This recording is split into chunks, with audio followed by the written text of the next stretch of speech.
welcome to Victor George Leather Goods YouTube videos. And today I am going to do another how-to shop hack tips, tricks, techniques video. Very quick. Got a bunch of them. Thought I'd continue to share them with you. So anyway, the first thing we're going to talk about is how I edge a fresh hide for strapping. So let's go ahead and get started with that. Here's how I make a straight edge on my hide for belt strapping. So I take the raw edge of the hide and I take a steel bar that I get from Home Depot. I've taped one side to not get any iron oxide onto the veg tan, and I lay it down to the edge like this.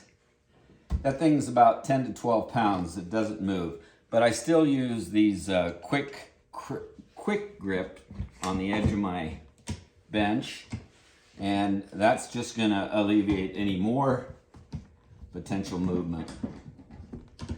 Okay, once that's nice and set and I don't have to worry about it moving, I take, and you can take whatever knife you're comfortable using the steel bar as a guide. I just run it down the hide. I never get any movement, and I always get a perfect straight.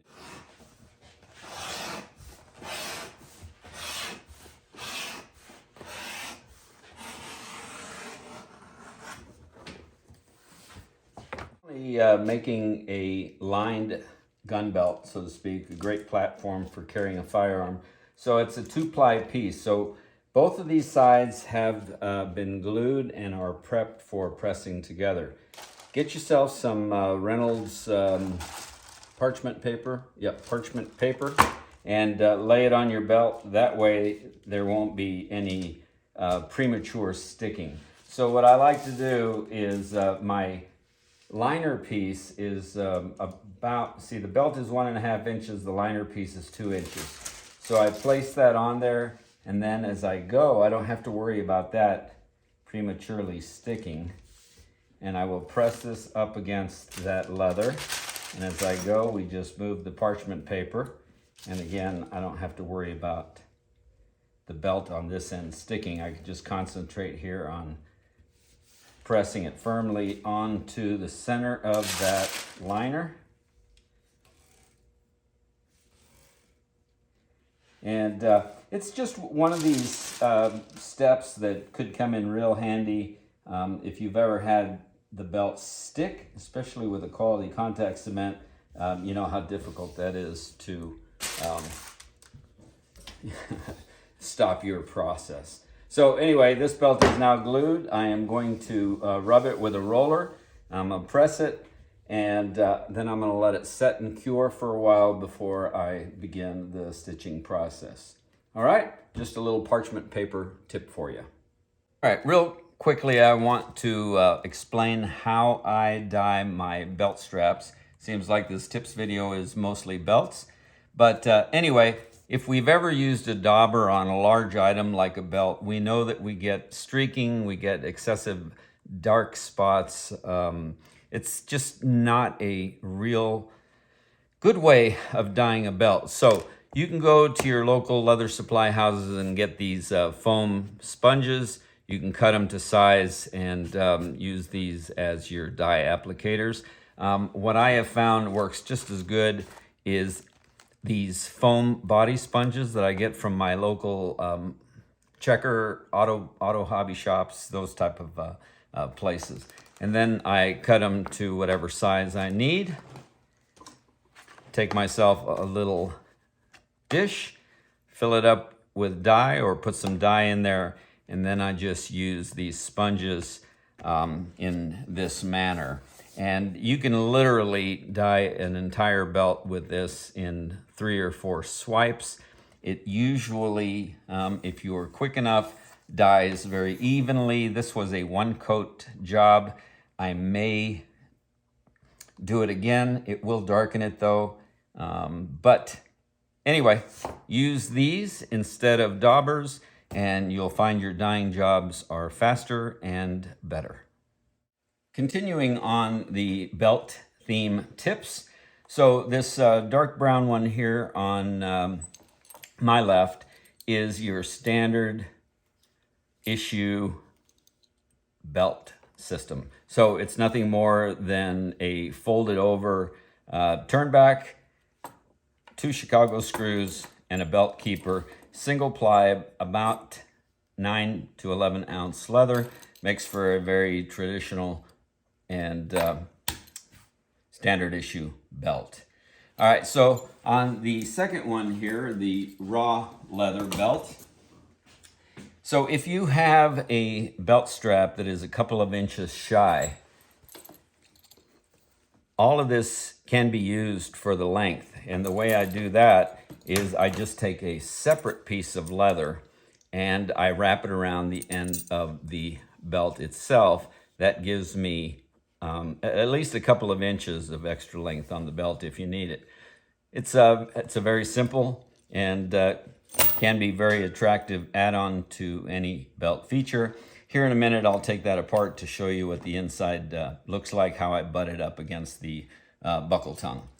All right, so on this higher end gun belt, 1/4 inch thick, 2 ply of 8 ounces, and 2 keepers.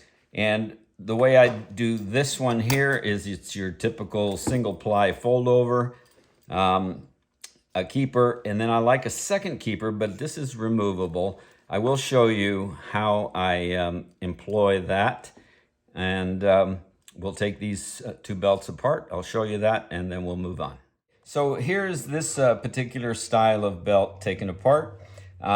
This is the AddOn piece. It's just the same weight leather, and your standard holes and a belt slot. And this particular belt slot is one of these punches that you can buy pretty cheap on Amazon, and I use this for my thick tongue buckles.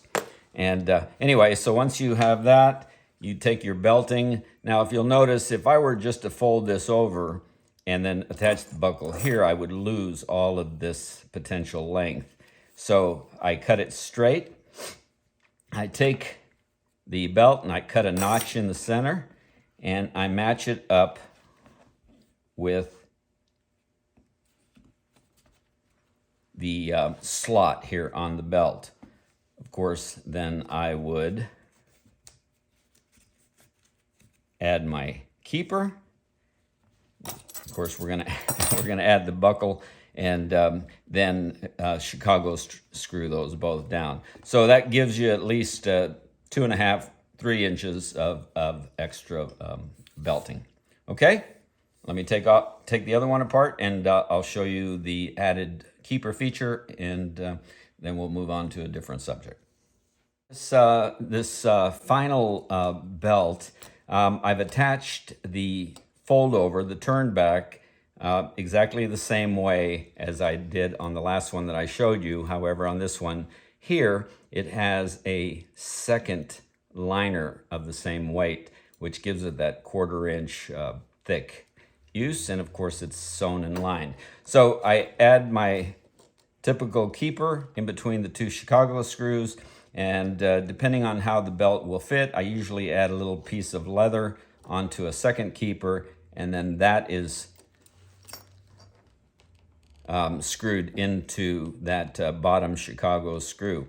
And the user can easily take that off if it's not necessary. That all depends on how it fits. Now, I have in past belts made these a little bit longer with a few additional holes so that the consumer can cut it to the length that he wants it. In this particular case, it's going to be right there.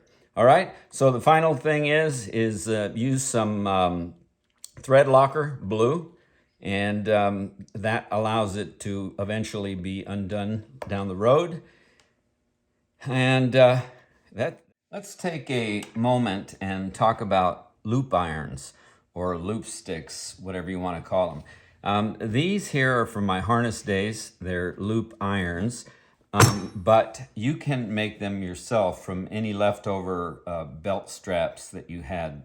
And the way I do these is I will cut them to the belt width that I like, and I double them. These are 8 to 10 ounce belts. glued together and then trimmed flush on the edge. Do not edge them. You want them squared for future blocking. And then I take them and I saddle lack them with a spray that gives it a water protection. And then they're all set. So make your own, make them out of wood, make them out of plastic, whatever you have.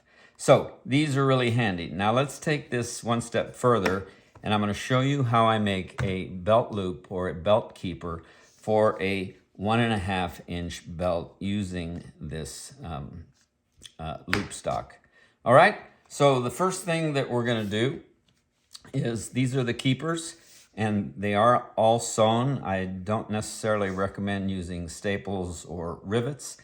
This is a nice touch. If you're going to make a nice belt, you might as well make a nice keeper as well. So what I do is I take whatever excess belt stock I have from the actual belt, and then I trim it to size. Now, this one here is 7/8 of an inch, I believe.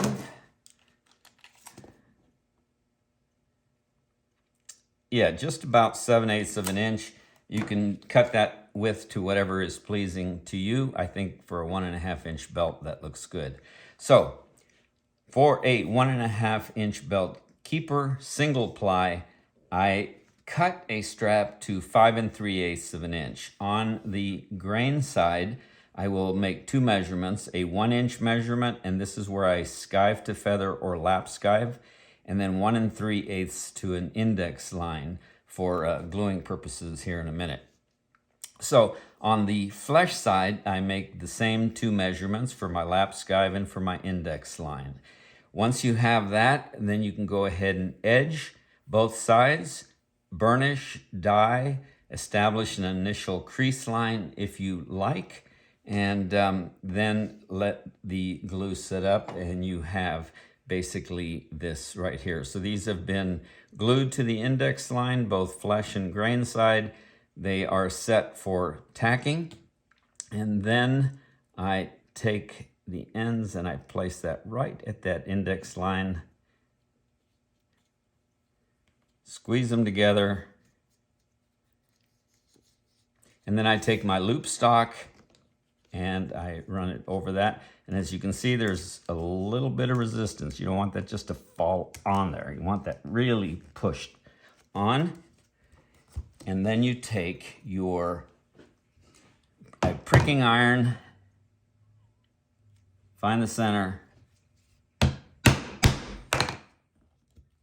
and give yourself, that's probably enough there. Okay. Now that's ready to be sewn. Now you can either sew that with a single needle running stitch or a step stitch. Start at the second hole, work back all the way to the top, step stitch it across all the way back, and that's strong enough to hold that keeper. Okay, here's another little weird tip that you can. So if you want to make yourself a third hand to sew the traditional 2-needle saddle stitch on your keepers, this is how I make that. I use a drill press vise. I have a pair of glass pliers. I set them in this angle into that. Then I take my keeper that I want to sew, and I just sort of use this as a stitching clamp. And there we go. Stick that in there. And then I just start on the bottom hole. You don't need to back tack these. There's not a lot of stress on these. And then just saddle stitch. And the nice thing about this here is gives you a third hand to make this operation a little bit easier. I think you get the idea. And then when I get to the top, I just back tack once, and that's it. And that's how I saddle stitch these keepers. And then once that is all done, I place that back into my loop stock. There it is. Place this back into my loop stock, and then I moisten this slightly. I can recrease these lines, or I can stamp initials or anything that I want in the center. Once it's all done, it's easier to do it then. All right, there's your third hand. Well, that's it. Actually, this is volume 8 of my tips and hacks, tricks videos, which I said I wasn't going to do, but I came out of retirement. And anyway, I hope you can use some of these. So that's it for today. I'm going to continue to do more of these as I get an opportunity. And thank you for all of your subscriptions, your likes, your comments, and everything else. I have achieved a check of $7.10 from YouTube, and I don't do it for that, obviously, but it's too much fun. So thank you for that, and we'll talk to you soon.